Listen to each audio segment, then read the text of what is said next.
Kick-Ass 2. I now feel ashamed to be wearing this shirt.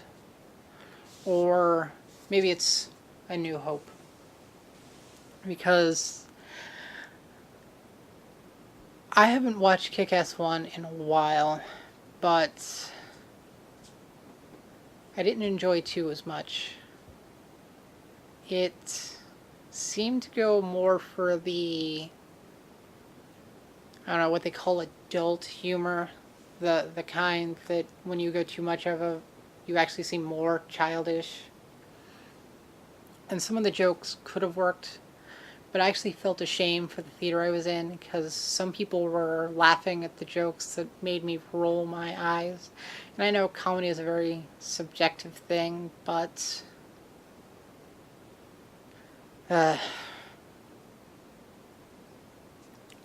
anyway, the plot kinda picks up after Kick-Ass 1.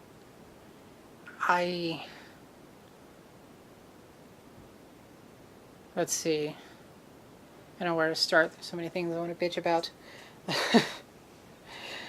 Okay, a lot of the jokes didn't work. The villain didn't work. Or the main villain didn't work. Kick-Ass himself kinda worked.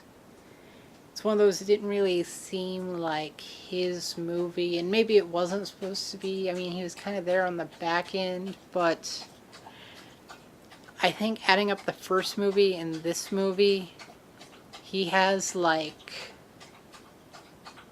I don't know, 3 origin stories now. And the first one, maybe 4. The first one he was inspired by, maybe even 5. Let's see. First one, he took up crime fighting because people are just being bad and he decided to do something about it. And then his first attempt, he got beat up and inspired a movement. The beating up damaged a bunch of his nerve endings, so he actually could fight. He had some of his like metal grafted on some of his bones that would strengthen it a little bit, so it's 2. And then he was inspired into action again the 3rd time when his being irresponsible led to the death of Big Daddy. Blackie, lay down.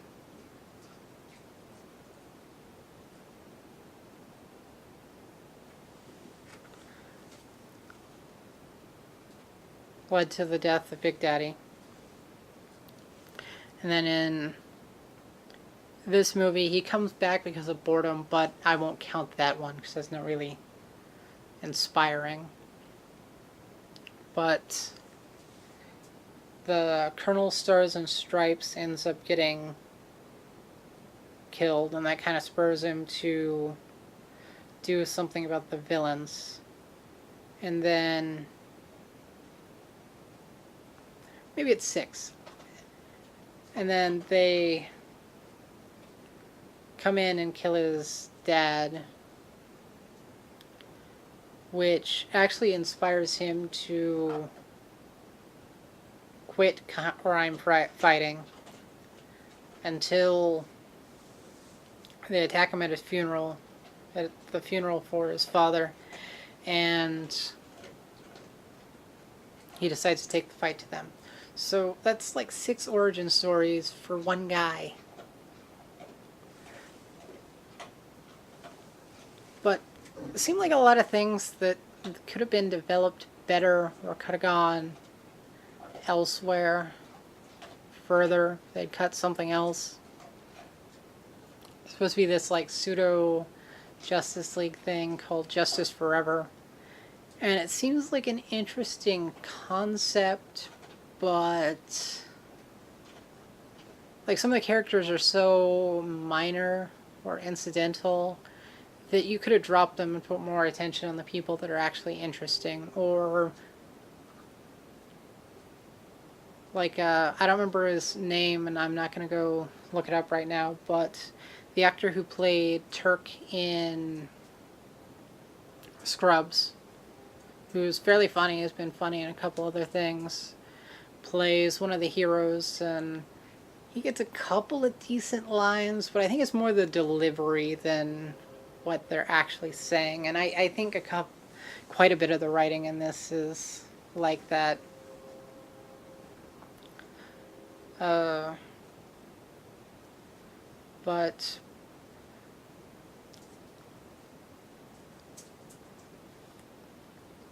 I think it was a mistake to make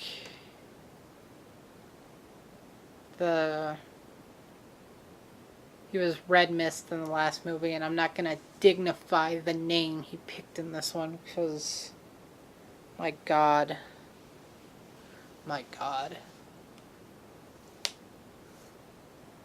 But anyways, he decides to become a supervillain after accidentally killing his own mother. Ugh. With a tanning booth of all things.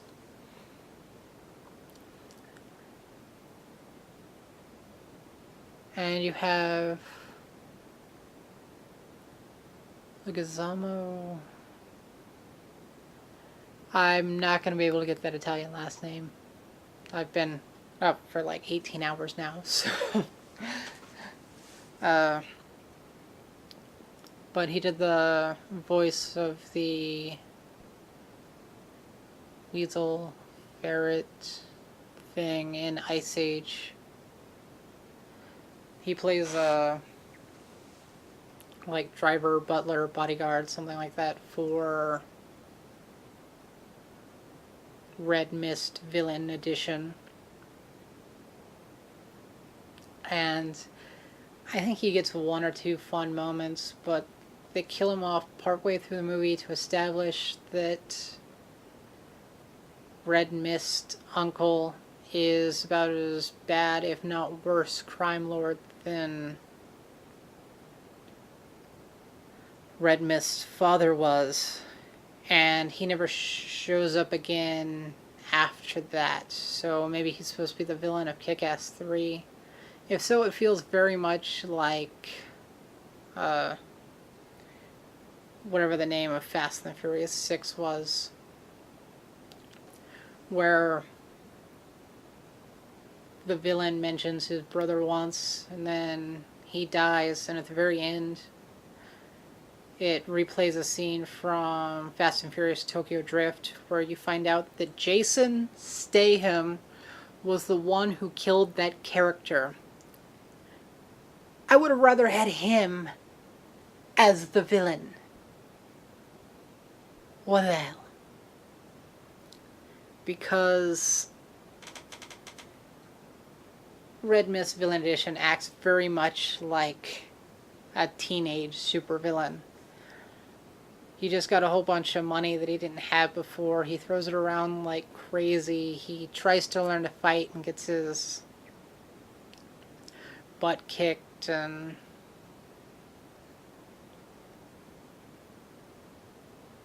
like he goes with very racist stereotypes as the name for his evil super league, and very like racist costumes, and overall offensive, and swears a lot, and there's prostitutes and strippers, and buys a shark, and very poor planning overall.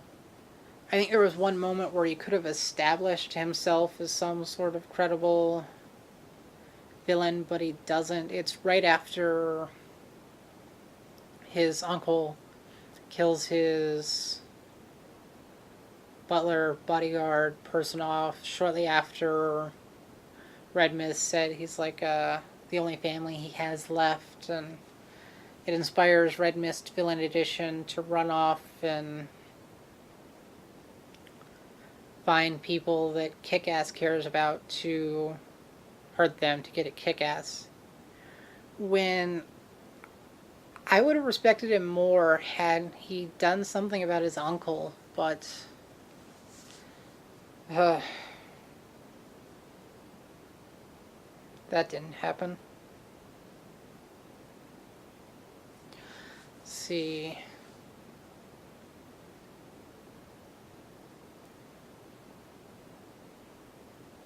A lot of the villains ended up having the same problem as the heroes, where basically they play out one or two, and you may get an interesting moment with one of the others, but they're either killed off pretty quickly or very incidental to the plot. You could have cut them out of the footage entirely and you probably wouldn't have missed them. For the heroes, the ones that are interesting and get played up are kind of Kick-Ass himself, but he takes kind of a back seat. I think maybe he's supposed to take more precedence if they do a Kick-Ass 3. But then you have Hit Girl, who kind of has her own Mean Girls story arc that basically plays out pretty well, exactly like you expect it to. Oh, this movie plays out exactly like you expect it to, unfortunately.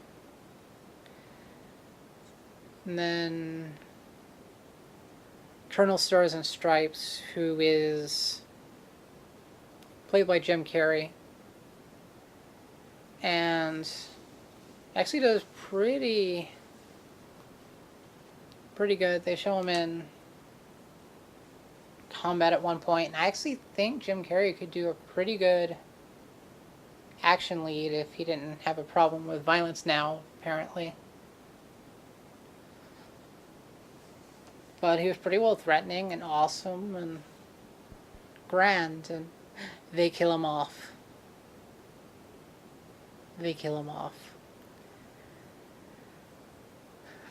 But he does get killed off, making one of the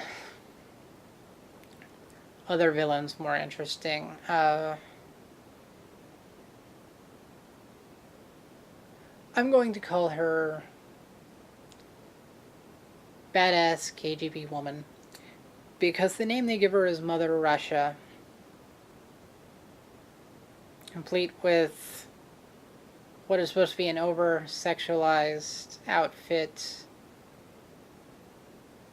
and it pisses me off. And I noticed that about this movie, and I kind of noticed it about myself in the Wolverine a little bit, because at one point he walks in and finds one of the guys who's about to beat up with two girls in underwear, and then in Kick-Ass you get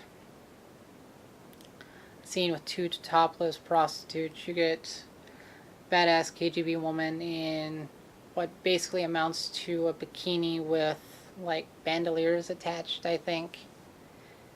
And at one point one of the Mean Girls does what's probably supposed to be a parody of an over-sexualized dance number. And I hated all of it. I'm finding myself having an adverse reaction to females presented as fan service. And I'm not saying that it's a bad thing or you're a bad person for liking it, but I'm just tired of it. And I know it's supposed to be halfway parodying the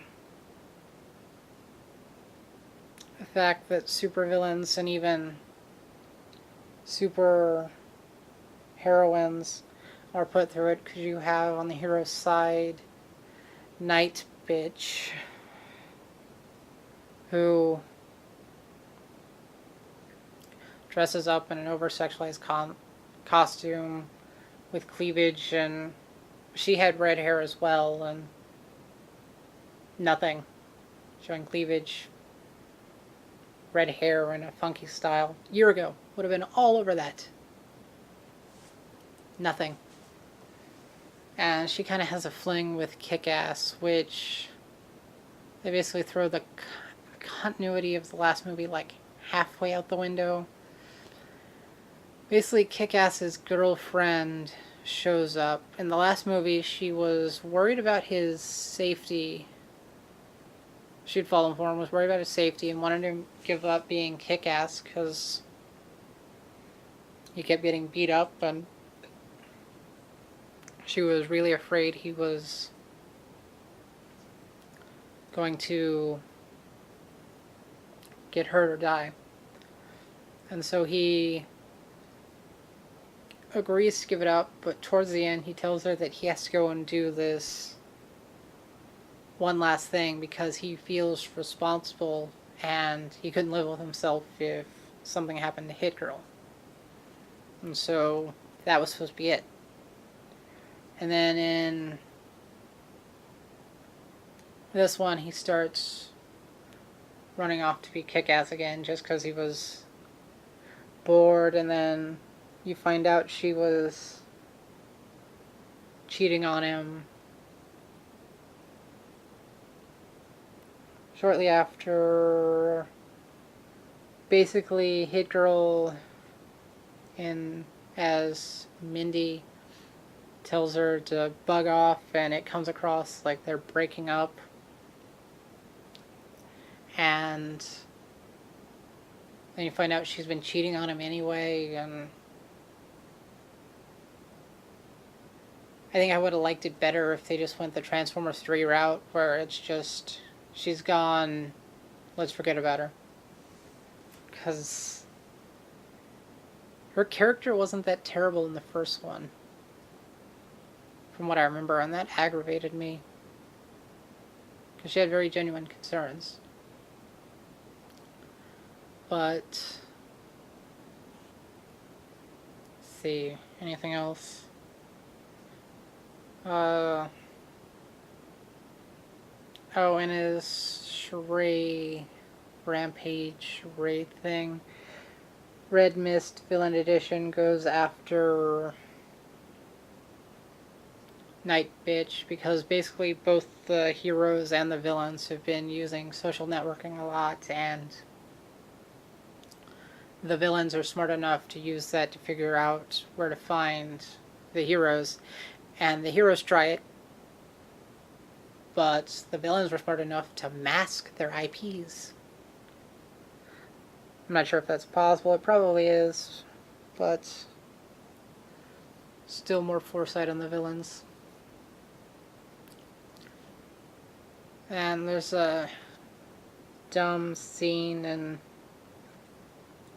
honestly, they probably could have cut them breaking in and going after her, and just have Kick-Ass going to see her in the hospital, and you probably wouldn't have lost anything because it wasn't all that funny.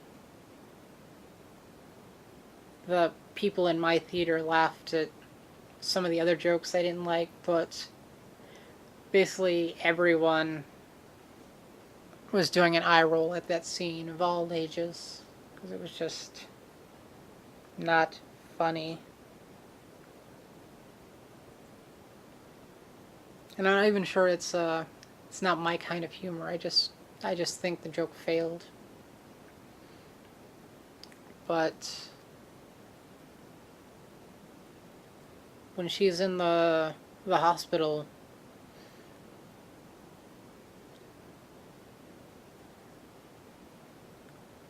I actually think she looked slightly prettier than when she was in the full Night Bitch outfit. I mean, she had the cuts and scrapes and bruises that did break my heart, because one thing I dislike is not necessarily just women, doesn't matter the gender or the age, when people of superior strength or numbers, use that to pick on those that can't defend themselves against those odds. That bothers me a lot. And so with the cuts and scrapes, that it was hard to look at, but with her hair down and without the over excessive cleavage, she looked lovelier than the trampy sort of attire. And I'm not exactly sure it was that it was trampy. I think it was just because it was supposed to be sexualized. And so I staunchly refused to allow myself to enjoy it or something. I don't know. Maybe I'm just weird. Let's see. Oh, something I did like is towards the end, and you kind of see it in the trailer, so it's not too much of a spoiler. But when he's going in for the final showdown, Kick-Ass dons a large chunk of the Big Daddy outfit, but he has his like green underneath, and then you have the black, and it creates this nice effect with the green peeking through that I liked. And of course he had his own mask, and so kind of liked it because he had the body armor on. His friends come in as being superheroes, or you find out one of them has kind of been, and he's like, basically he's using SWAT team armor. And then you have the other friend who they invite in because they felt bad not bringing him in, and basically he does a cheaper palette swap version of Kick-Ass's costume, where instead of the green with yellow, it was yellow with green, and wants to basically call himself some version of Kick-Ass, which I understand was kind of parroting the fact that even when given the option in a lot of video games, people will still choose to be some variation of an existing hero to a degree instead of coming up with their own. And I go back and forth. I enjoy making my own, but in a lot of them, the power sets that work best mean you're probably going to be copying the power set of someone somewhere. Like, say you want to do anything with ice, you have ice heroes and villains of all shapes, sizes, creeds, coalitions, and species probably. And so you'll probably end up looking similar to one of them. I enjoy making characters based on Deadpool, at the very least. No, not necessarily the personality. It's just because I like dual-wielding katanas or Uzis and regeneration, teleportation. Those are all things I liked before I found out Deadpool was a thing. And Deadpool is in fact a thing.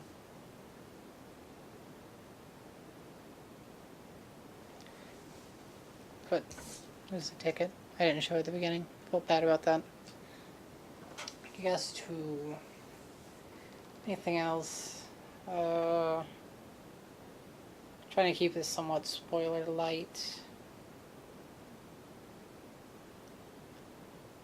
Let's see.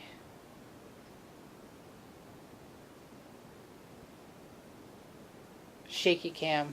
That was it. A lot of the fight scenes were pretty well choreographed, and they came across as fairly realistic. They'd go over the top every once in a while, but they usually give a decent explanation for it.